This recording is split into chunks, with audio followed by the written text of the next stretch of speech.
Have you ever felt that nagging itch, you know?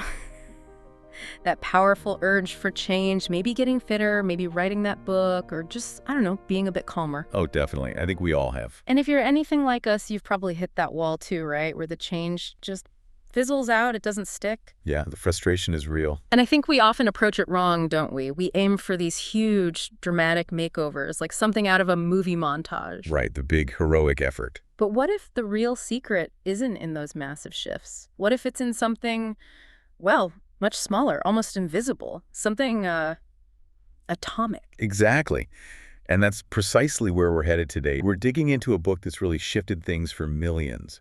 James Clear's Atomic Habits. A modern classic, really. It really is. And look, our aim here isn't just to give you a summary. We want to pull out the core, the actionable stuff, those nuggets of genuine knowledge, so you get the essence without, wading through everything. Cut to the chase. Pretty much. Think of, like, a tiny snowball just sitting right at the peak of Everest.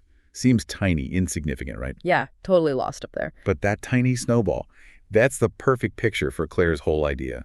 Life isn't that one big heroic montage with, like, 80s power chords. Yeah, love that image. It's more like a million, maybe a trillion microscopically boring choices that just quietly pile up, They accrete into your destiny. Small, consistent steps. That's what builds the future. Okay, let's get into that, because the starting point he talks about is quite surprising for a lot of people. It's not what you do, but who you are. This idea of identity being key. He calls it a cosmic prank. How does that challenge how we usually think about habits? Yeah, it's a fundamental flip. Usually we ask, how do I start flossing? That's focused on the behavior, the what. Right. Clear says, forget that for a second. Ask instead, who is the kind of person, right? Who is the sort of perpetually minty individual who flosses even in, like, an airport bathroom? Okay, so you start with the who. Exactly. It flips the script. The idea is kind of like identities are just habits, wearing trench coats. They're intertwined. If you start by adopting that identity, if you genuinely begin to see yourself as that health-conscious person or that writer or that flosser, This behavior follows more naturally. it sort of sneaks in the back door, yeah. It becomes almost automatic because it aligns with who you believe you are. So lasting change isn't about forcing actions against your identity. It's about becoming the person for whom those actions are just normal. The doing follows the being. That's a really powerful shift in perspective. It changes everything. And it connects perfectly to his next big point, doesn't it? The incredible power of those tiny changes, the 1% rule. How can something so seemingly small have such a massive impact? Well, it really comes down to the math, the leverage. Claire calls it compound interest for the soul, which is a great phrase. It really is. He lays it out. If you get just 1% better at something every day for a year, you're not just a bit better. You're 37 times better by the end of that year. 37 times? That's wild. Yeah, it is. And the flip side is just as dramatic. But the core insight there is that winning or losing, it's usually invisible day to day. You don't notice the 1% shift. But down the line, it becomes catastrophically obvious. Like realizing your jeans don't fit anymore. It wasn't one big meal. Exactly. It was 1,000 tiny, unnoticeable choices that accumulated silently. Then, boom, massive results, good or bad. Okay, so these tiny changes add up. But how do they work? How do habits actually form and operate? Clear gives us this framework. You called it an IKEA manual for behavior. Can you break down the parts of that loop? Yeah, it's a really neat 4-stage model. And every single habit, good or bad, follows this loop. First up, you've got the cue. The trigger. Exactly, the silent doorbell, as he calls it. It tells your brain, okay, time to start this pattern. Then comes the craving. The motivation bit. Yeah, your brain drooling on the carpet. It's the desire for that change in state, the itch you want to scratch. After that, you have the response. Which is the actual habit. The action itself. Yeah. Scrolling, snacking, stretching, whatever it is. And finally, the reward. The payoff. The payoff. That little burst of dopamine confetti saying, nice one, do that again. That reward reinforces the whole loop. Makes it more likely you'll repeat it next time the cue appears. That's how habits get wired in. Okay, so that's the manual. Cue, craving, response, reward. Simple enough. Now, how do we use this manual to actually build the good habits we want? Clear lays out his 4 laws to sort of hijack this process, right? Like a polite burglar rearranging your furniture for optimal living. Yeah, that's a good way to put it. The 4 laws are designed to work with that loop, to make good habits almost the default. So, Law 1, make it obvious. Targeting the cue. Exactly. Make the cue for your desired habit impossible to miss. The classic example. Put your running shoes right by the door. Or put the guitar on the couch. You literally have to move it to sit down and watch TV. Suddenly, the cue is right there. Less friction to start. Or rather, more friction not to start. Then, law 2. Make it attractive. This targets the craving. Making it desirable. Right. You bundle the habit you want to build with something you already like doing, something that gives you that little dopamine hit. His examples is great. Maybe you only allow yourself your favorite coffee while you're studying Portuguese. Temptation bundling. Yeah. So caffeine and, European charm get tangled up together. It makes the study session feel less like work. You have to be careful here, though. You need a genuine pairing, something you actually find attractive. Good point. Okay, law 3. Make it easy. This one tackles the response directly. Reduce the friction. Make the habit as effortless as possible to start. Like sleeping in your running clothes. Exactly. You wake up, you're already halfway there, maybe you feel a bit silly, but hey, less friction. The easier it is to take the first step, the more likely you are to do it. Start ridiculously small, if you have to. 2-minute rule stuff. Precisely. Yeah. And finally, law 4. Make it satisfying. This hits the reward stage. You need immediate positive feedback. Bribe your primitive brain. You got it. Mark an X on a calendar, use a habit tracker app, give yourself a small, healthy treat, whatever gives your brain that little well-done signal right away. People often skip this, hoping the long-term benefits will be enough. They usually aren't, not at first. You need that immediate satisfaction. Those are crystal clear and brilliantly practical. So logically, to break bad habits, we just flip these laws, right? Exactly. It's the inversion. Make the cue invisible. Hide the junk food. Leave your phone in another room. Make the craving unattractive. Focus on the negative consequences. Reframe how you think about it. Make the response difficult. Add friction.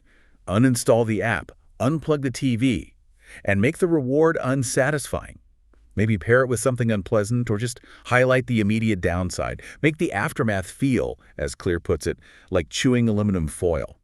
Oof. Grim but effective image. This really underscores how much the environment shapes us, doesn't it? We tend to think it's all about willpower. Yeah, and Creer really pushes back against that reliance on willpower. He says, look, willpower is a shaky Wi-Fi signal. Redesign the room instead. I like that. It's so true. If you don't want to eat cookies, don't keep them on the counter where you see them constantly. Yeah. Put them away, or better yet, don't buy them. Make the healthy choice the easy, obvious choice. Put the fruit bowl out, hide the chips. Make the baby carrots the path of least resistance. Exactly. Because fundamentally, as he says, you are an animal. Build yourself the right zoo.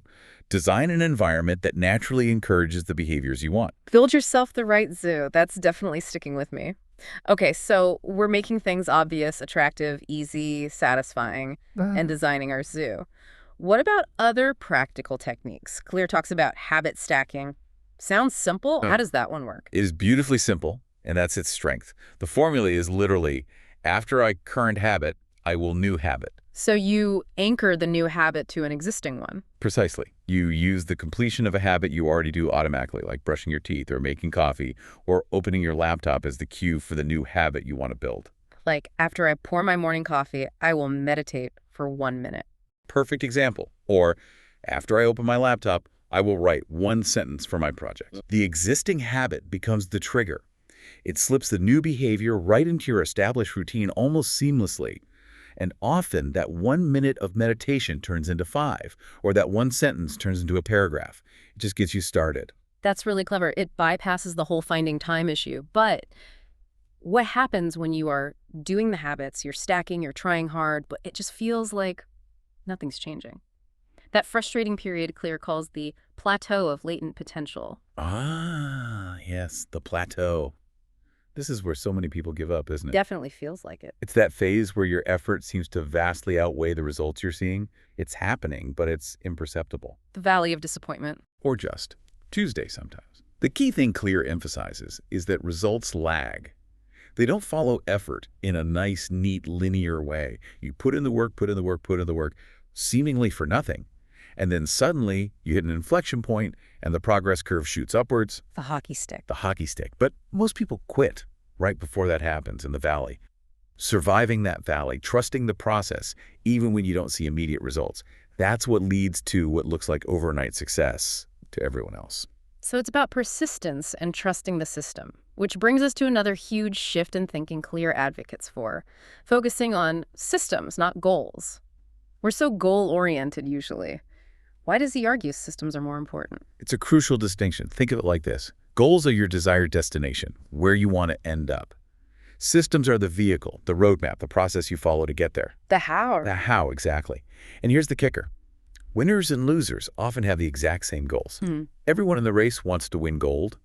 Everyone starting a business wants it to succeed. Right. Goals don't differentiate them. No. What differentiates them are their systems.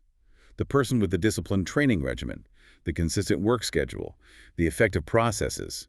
They're far more likely to achieve the goal than someone with the same ambition, but a chaotic or non-existent system. So the system is the predictor of success, not the goal itself. Precisely. Clear says, essentially, forget about the goals for a minute. Focus relentlessly on building and improving your systems. If your system is good, the goals will take care of themselves, almost as a side effect. Fall in love with the process, not just the prize. Build better systems, let goals happen. I like that. So how does this focus on systems mesh with improving, like deliberate practice? Do habits just automate things, or is there room for focused improvement? Oh, absolutely. They work together beautifully. Habits automate the showing up. They get you in the chair, on the track, in front of the blank page consistently, without draining your willpower. They build the foundation. Exactly. Then deliberate practice comes in to refine what you do once you've shown up. It's about making those focused tweaks, experimenting, pushing your edge within the framework your habits provide. So you use habits to ensure consistency and then deliberate practice to actually get better over time. Right. Think of Tiger Woods. He still goes to the driving range every day. That's the habit, the system. But he's not there mindlessly hitting balls or pondering, the metaphysics of holding a club. He's making tiny, focused adjustments, deliberately practicing specific aspects of his swing. That makes perfect sense. Okay, we've covered identity, small steps, the loop, the laws, environment, stacking, plateaus, systems. What about the people around us? How does our social environment, our tribe, influence our habits? Hugely. It's what Clear calls the social gravity well. We are fundamentally social creatures, deeply wired to imitate and fit in with the groups we belong to. For better or worse. For better or worse. So surrounding yourself with people for whom your desired behaviors are the norm is incredibly powerful. If you want to read more, join a book club. If you want to exercise, hang out with active people, their habits become your normal. It raises the baseline. It does. And accountability plays a role too. Knowing others are aware of your intentions, or even joining you, adds that layer of social pressure, which you can actually weaponize for good, as Clear puts it. Make your desired habits the social currency in your tribe. Use peer pressure constructively. Interesting. Now, what about our own individual makeup? Do things like genetics or personality type affect which habits are easier or harder for us? Clear definitely acknowledges this. Yes, genes matter. Some people are naturally more predisposed to certain activities or temperaments than others. Trying to build habits that go directly against your innate wiring can be a real uphill battle. So you shouldn't just try and copy someone else's habits wholesale. Probably not. The advice is more about self-awareness. Play the game where the odds are tilted, even slightly, in your favor. Understand your natural inclinations. If you're an introvert, maybe a loud group fitness class isn't the best system for you, even if it works for someone else. Find activities where your natural wiring gives you even a mild edge. Lean into your strengths. Yeah, turn your biological lottery ticket, as he sort of implies, into compound interest by choosing the right arena to build your habits in. Work with your nature, not constantly against it. That feels more sustainable. Okay, one last big idea. This concept that every action we take is like casting a vote. Yes. The infinite tally. I love this one. Every single action you take, hitting snooze or getting up, eating the donut or the apple, making the sales call or procrastinating, is a vote cast for the type of person you wish to become. So our identity isn't fixed, it's built vote by vote. Exactly. It's like a democratic identity. The good news is you don't need a unanimous vote. You don't have to be perfect. You just need a majority. Consistency over perfection. Totally. Skipping the gym once doesn't make you lazy. It makes you human. But if you consistently cast votes for skipping the gym over months, well, the tally starts to define you. You're shaping yourself toward that sofa fungus, as you might jokingly say. Every small choice reinforces an identity. Keep casting votes for the person you want to be. Wow, what a comprehensive way to think about change. We started with that tiny snowball, and it really feels like we've unpacked how these atomic habits are like fractals, right? Tiny units that repeat and build into the massive, complex pattern of our lives. It's a perfect way to put it. They echo across life's Mandelbrot swirl, as the outline poetically put it. It starts small, a single glass of water instead of soda. One push-up, writing one sentence, saying one kind thing. You repeat them, they ripple outwards. And slowly, almost imperceptibly at first, reality starts to warp around those consistent actions. The avalanche only looks inevitable in hindsight. Exactly. Beforehand, it's just that one lonely snowball waiting for that first tiny, almost insignificant nudge. So the message really is, pick a snowball, just one, nudge it, and then have the audacity to wait around and see if the mountain moves. Because eventually it just might. It really might. And maybe years from now, when someone asks you how you achieved whatever amazing thing you've achieved, you, our listener, can just smile, maybe shrug and say, I just pushed a little when nobody was watching. exactly. So maybe think about it. What's one tiny snowball, one small habit you can start nudging today?